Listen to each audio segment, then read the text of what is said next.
it's not an I should read that video without the little one stomping through. She likes it that I sit on the floor.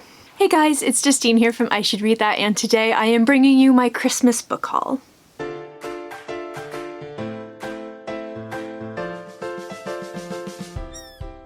Once again, I had another very bookish Christmas thanks to friends and family. My family is a family of readers, so we always get each other a big stack of books every year, and a lot of my friends and I exchange gifts as well, so I have quite a big Christmas book haul for you guys. I am going to do a December book haul separately to this to show off some of the ARCs and proofs that I received from publishers, and also some of the books that I bought for myself as a treat, but that's going to be separate because otherwise it would be a lot of books. So let's go ahead and dive in. I'm going to start with the stack of books from friends. Some of these lovely folks are on YouTube, so I will link them wherever I can. Otherwise, I will try to link to Twitter pages, so you can go ahead and check them out. There are lots of Instagrammers and bloggers here, as well as booktubers. So my friend Monique from Bookwitch Reviews was very kind and sent me two books.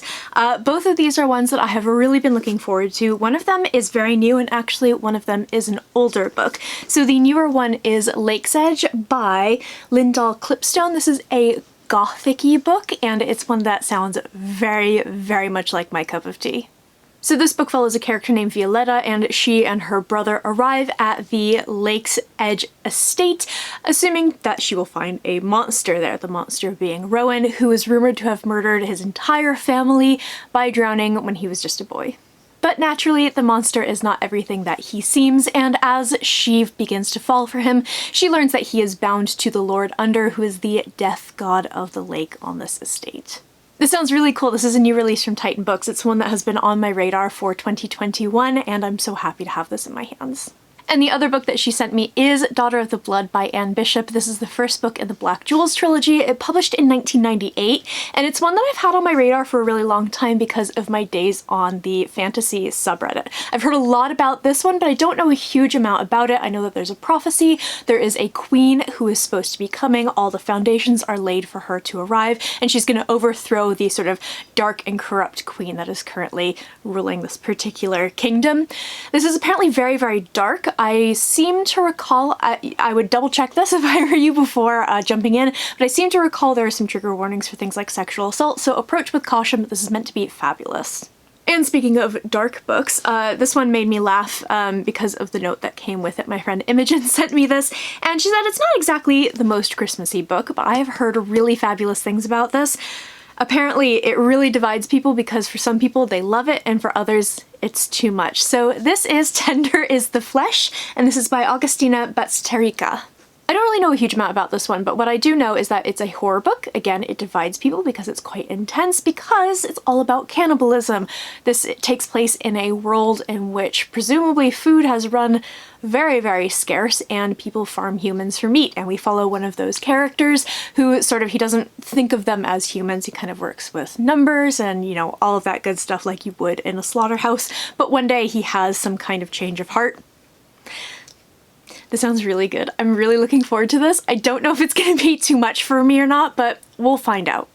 Next up is a book from my friend Lorraine. This is one, I think I saw this on TikTok originally, so I added it to my list, but it sounds like a really lovely novella. This is The Cybernetic Tea Shop by Meredith Katz.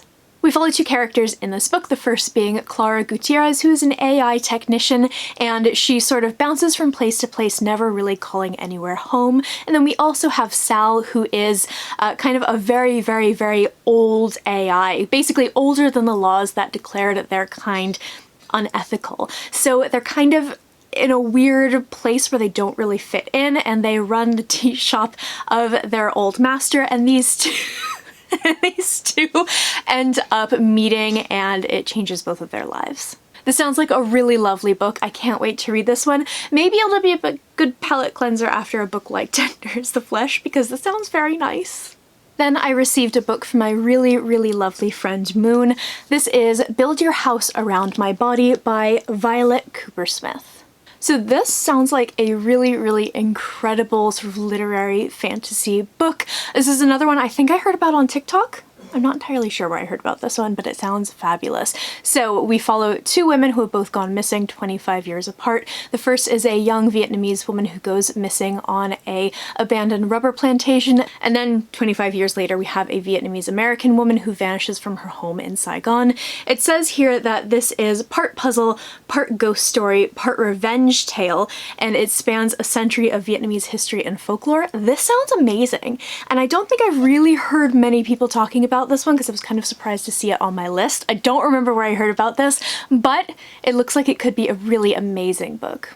So the next book, I'm just getting out of its plastic because I want to show you. It's got some interactive elements to it. Right, so this next one is from my friend Bethan, who is the editor of the Fantasy Hive, which is a really fabulous fantasy and science fiction book blog, which you should absolutely check out. This is The Little Mermaid, and this is by Hans Christian Andersen. This is the, is it Mina Lima edition? So they've done a bunch of these.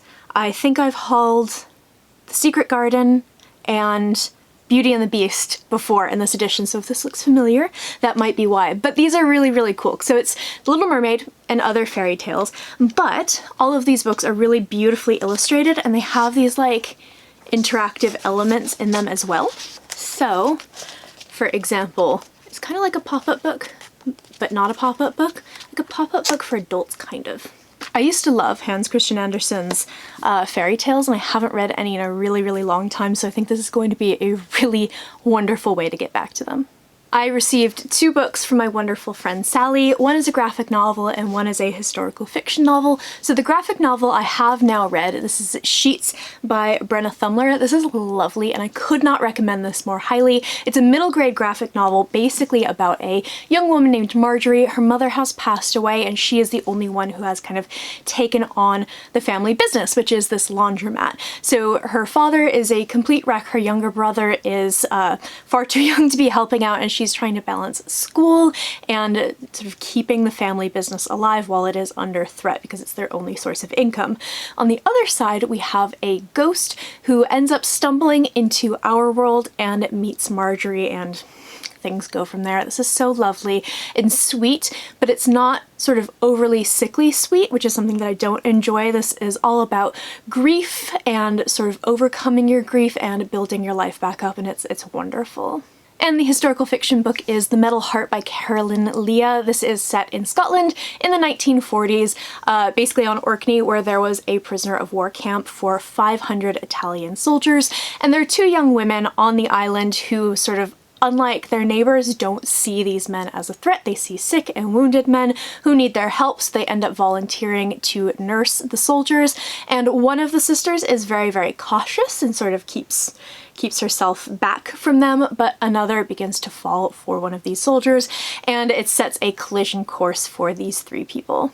I have another one of this author's books somewhere on the shelves, and I thought that sounded really fabulous, so when I saw her name pop up again, that definitely caught my eye, and this sounds really wonderful, like a really fabulous book.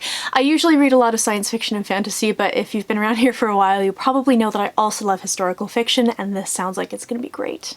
Next up is a book from my friend Katy from Brightness Katy Reads, who is a YouTuber. I'll link her down below.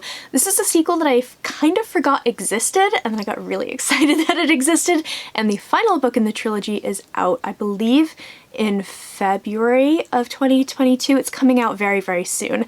So I need to read this to catch up because I loved the first book. This is The Archive of the Forgotten by A.J. Hackwith. Library of the Unwritten is a fabulous, fabulous book. I could not recommend it more highly. It also has a really good audiobook. That's the first book in the series, and it basically follows a woman named Claire who is Hell's librarian. She cares for all of the unwritten books by all of the authors who ever could have possibly written a book, and things ensue, and I really, really love the characters, and Claire is fabulous. I love the side characters, I love this author's writing, and I cannot wait to dig into this one and then finish up the series in 2022. And finally, I had a little Secret Santa exchange with the Space Sirens book club. I will link our channel down below so you guys can check it out. We do a book club and we do lots of like reading sprints and things like that. So we had a Secret Santa, And my Secret Santa was Judith from Dead Good Book Reviews, who is one of my very, very good real-life friends, and she sent me the Iliad and the Odyssey in the Penguin cloth-bound classics, and her notes are very funny and very sassy. It made me laugh. So last year I got really into Greek mythology because I read Pandora's Jar by Natalie Haynes, which I would definitely recommend, and I had been meaning to reread these, well, I guess read the Iliad for the first time. I read bits for my English degree, but not the whole thing, and then actually reread the Odyssey, which I read in high school, because they're fabulous stories. I really love these, and these editions are beautiful, and again, Judith, your notes made me cackle, and everyone asked me what the heck was wrong with me. So I'm really looking forward to these, and the Penguin cloth-bound classics are just gorgeous. So next up I have some books from my family, because again, my family and I always exchange a ton of books at Christmas. So these first two are actually from my sister-in-law, who has very, very good taste in books, and we're constantly swapping book recommendations. So she picked these out for me, and they are spot on. So the first is Medusa by Jessie Burton. So this is basically the story of Medusa, the character from Greek mythology. We have a little bit of a theme here, and let's find a good one. It is also beautifully illustrated as well. This is one that has caught my eye and I have seen kind of all over the place, but never managed to find it in any shop. So I'm really, really happy to have this in my hands because I think this is going to be fabulous. And because I read Pandora's Jar last year, as I mentioned, Medusa is someone that she covers in that book. So I'm really, really interested in sort of rereading her origin myth and possibly a more feminist take. And then she also sent me a copy of The Man Who Died Twice by Richard Osman. I read The Thursday Murder Club in November and really, really loved it. It's an absolute joy. I don't think there's ever been a book that has made me laugh and cry quite so hard, quite so close together.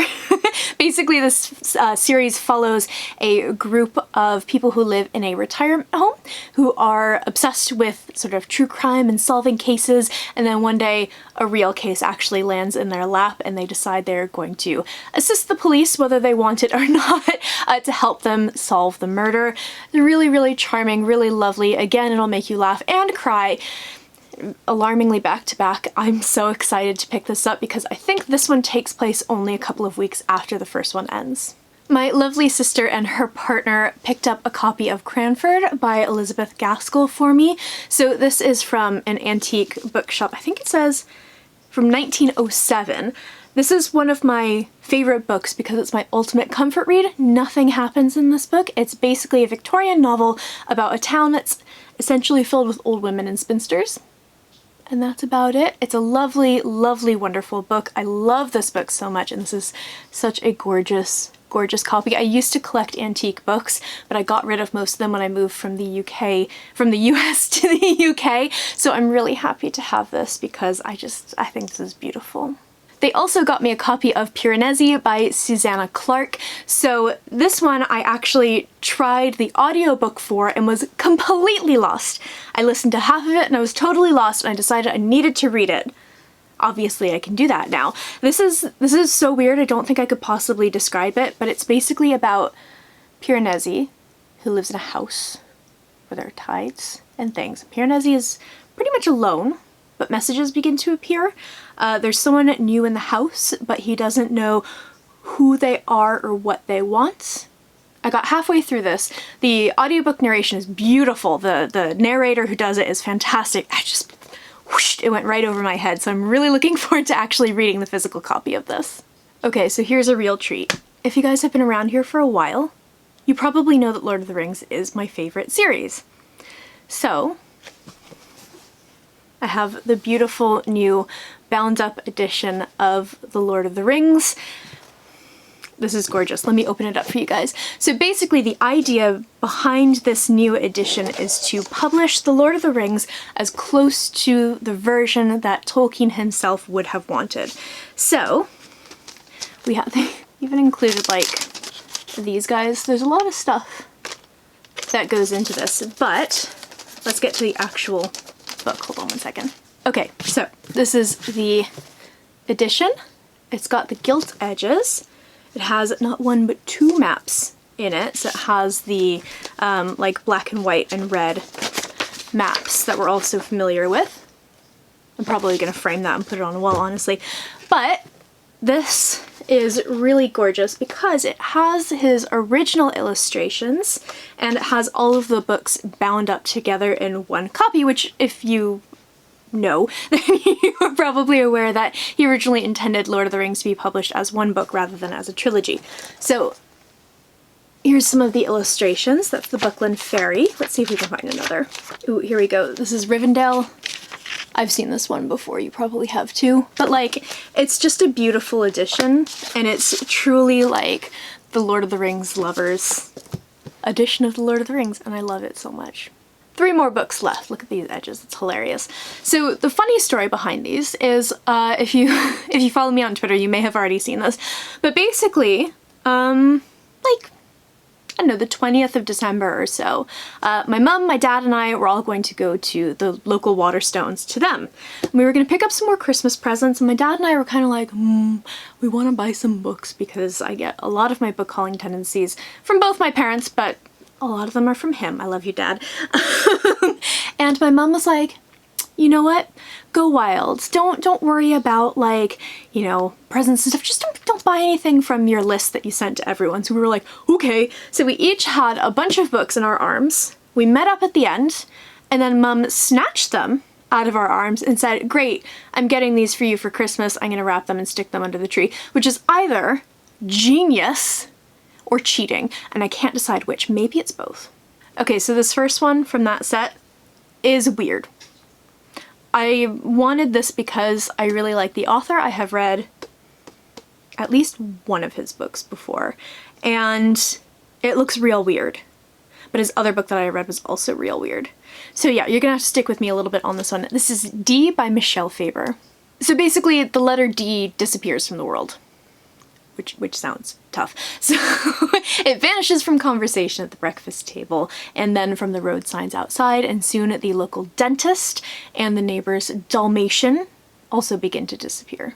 But the only one who seems to notice is 13-year-old Dikilo. So they are called to the home of their ancient history teacher, Professor Dotterfield, and his faithful Labrador, and that's where the story really begins. So that's a vague description, which you know I love. This sounds great and it sounds mysterious, and I read the Book of Lost Things.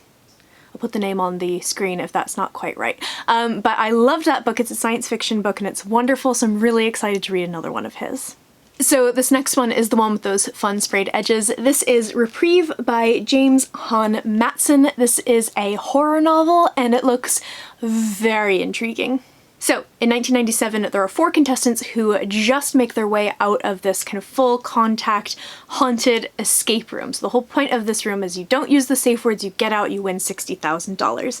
However, before the challenge can be completed, a man breaks into the cell and kills one of the contestants. So the narrative is made up of the points of view of the witnesses of this particular crime, presumably how they're getting on many years later. I have had a little bit of a peek. I've read the first chapter of this. It looks really, really interesting. I'm very curious to see how this is going to go. And last but not least, I have Satonic by Brandon Sanderson. This is the 3rd book in the Skyward series, and I'm really, really excited for this one. I loved Skyward. I thought Starsight was, I mean, it's basically a rehashing of the plot in Skyward, but how many more times can he do that? I'm hoping that this one will be a little bit different.